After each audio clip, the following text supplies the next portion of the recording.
I don't think I'll be blowing anybody's minds if I was to suggest that, without Tesla, I'm not really sure how far we would be in the electrification of transportation around the world, and if it would be even happening at all. And one of my favorite titles that I've ever seen on YouTube was by James Cook, one of the Tesla vlogger YouTubers.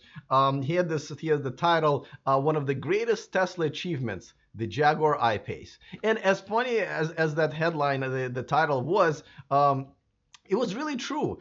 Tesla had really dragged the entire automotive industry, yelling and screaming against their will and power into this new age of electric cars, whether they liked it or not. But there is another force that's been helping Tesla all along, and that's government, governments around the world, state, local, federal, and so forth. And that's what I kind of wanted to talk to you guys about, because we're just about to have the tax incentive cut in half here in the United States. And I'm wondering how important some of these regulations and incentives are that the governments are providing on the other end. And I also will show you guys a quick interview that I had with the mayor of Sacramento. And despite what a lot of people think, the capital of California is not San Francisco, it is Sacramento. And therefore, this is one of the leading cities around the world, really, with regulations, with the budgets, with initiatives. That's been kind of an example of what the green cities of the future should really be like. And obviously, being the capital of California, one of the greenest states, governments, locations in the world, obviously where this is where Tesla was born, this is where Teslas are made, this is where we have more electric cars per capita than anywhere in the world.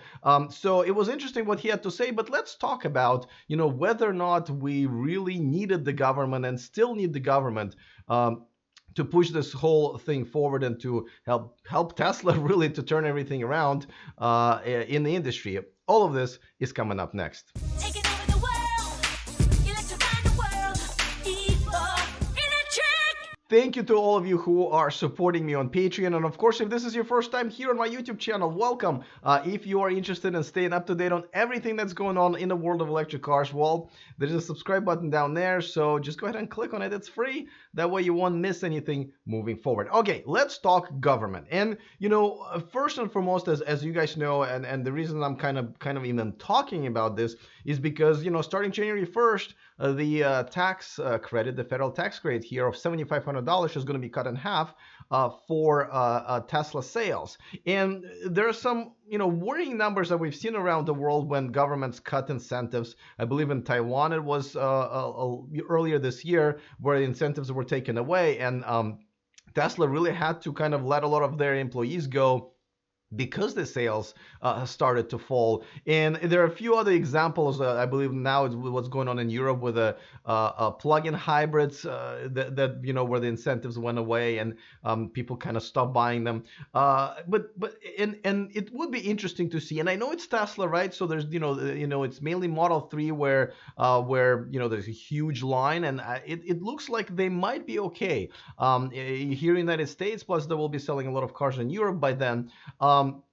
But nevertheless, these incentives, this rebates and tax cuts, if you will, they're very important. And as a matter of fact, that does make a big difference when you get about 10 to 20% off of your car. That is definitely significant. So we have to give governments credit where the credit is due, but also let's not forget about regulations. Here in California, the reasons we're one of the leaders in the world, and of course there are many others. I mean, Norway and China are also really extremely friendly places for electric car revolution.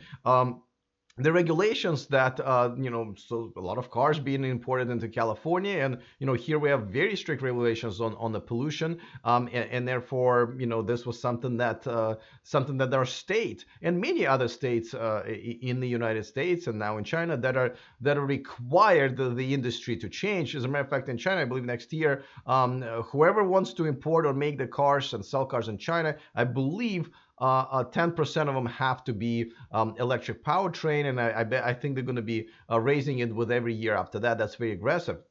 There's also plenty of talk about legislature that is in many countries and sometimes here in the United States, where by 2030 to 2040 is where some governments are planning to completely abolish all gas car sales, and that is also a big sort of big incentive to the car industries to kind of start turning around. And of course, in many parts of Europe right now, that for example, diesel delivery trucks are not allowed to and during certain times because of the pollution. And of course, the reason Chinese government is investing a lot of money and putting all these strict regulations in place is because in some cities it's like impossible to breathe over there. So and I pose this question to you guys. Do you think without the government and just with the innovation of Tesla, we would be able to actually move forward with the whole car revolution?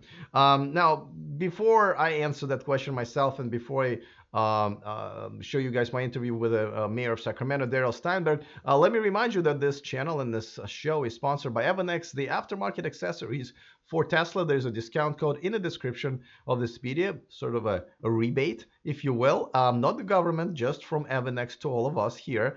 So you guys can save yourselves a few bucks. Okay? All right. So now, so let me play my a little bit of the interview with Darrell Steinberg, the mayor of Sacramento, that I had last week, and this was actually as part of the event that was organized and I guess sponsored, if so, by Electrify America. That's kind of a company that was created after billions of dollars in penalties that had to be paid by Volkswagen Group. This is the company that was formed, and they're mainly right now their biggest contribution is creation of the fast charging network. But they also invest in other projects, like this one was for the Envoy company. That's a car sharing service for the low income neighborhoods and apartment complexes.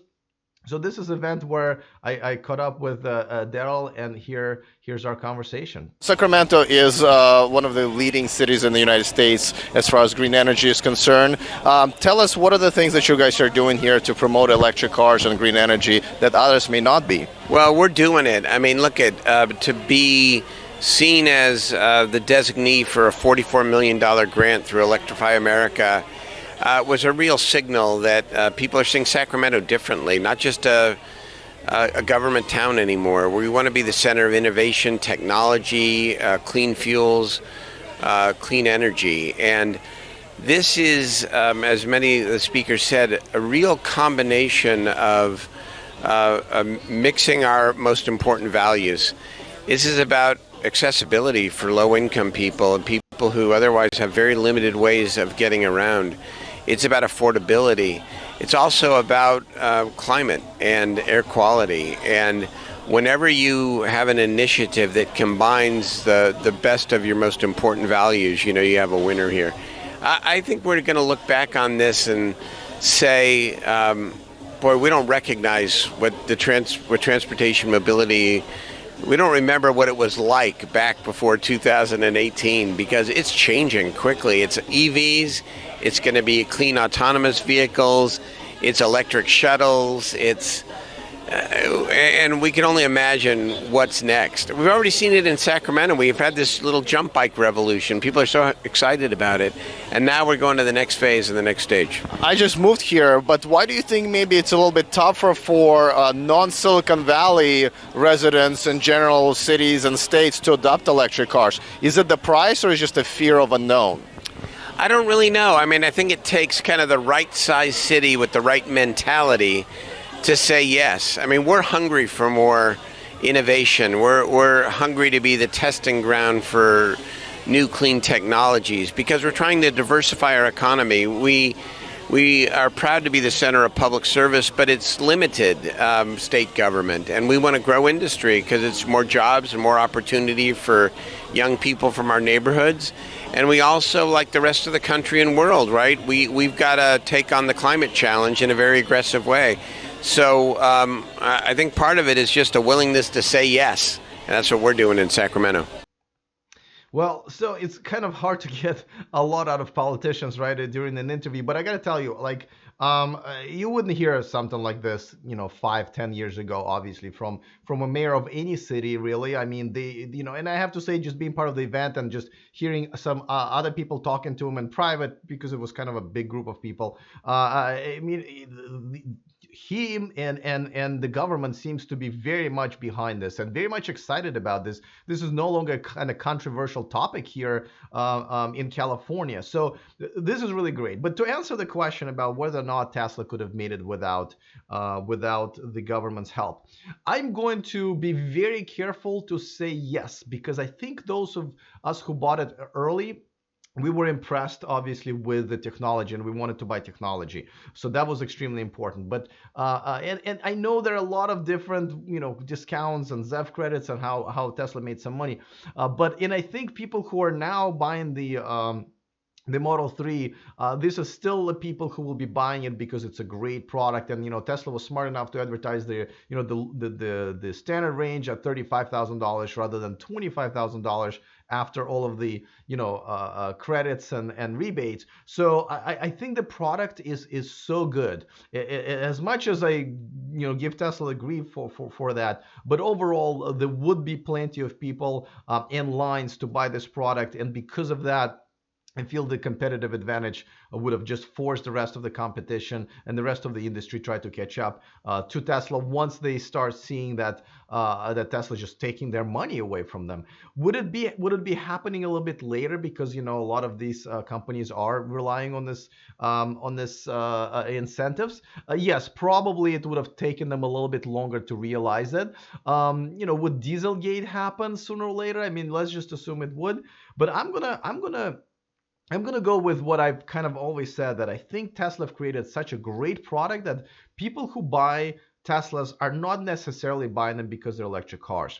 They're buying them because they're just better cars. So and I'm going to stick to that. Let me know in the comment section if you think I'm right or wrong on this one. But and I'm curious to see what you guys think. For now, also let me give a few shout outs to my new Patreons. Thank you for supporting the show, Christian Boshoff. Thank you for joining my community. You guys get some cool perks like watching me live, being the first ones to see my show. I also do a little bit of an extra sort of more of personal a segment for you guys, and of course better access. Krzysztof Zatel Bojanovsky, thank you so much for joining my community as well. And Kenneth Ponder, he actually updated his level, so thank you so much for supporting me there. If you also would like to become a patron, just go to patreon.com/e4electric and become a part of that community. And of course, if you haven't subscribed to my channel, go ahead and click on the subscribe button, so that way you get notified about all kinds of cool videos that I have coming out here almost every day, and the subscriber hangout, which I'm now doing live on YouTube every Sunday. All right, guys, looking forward to your opinion in the comment section. Other than that, see you next time, and remember to stay charged.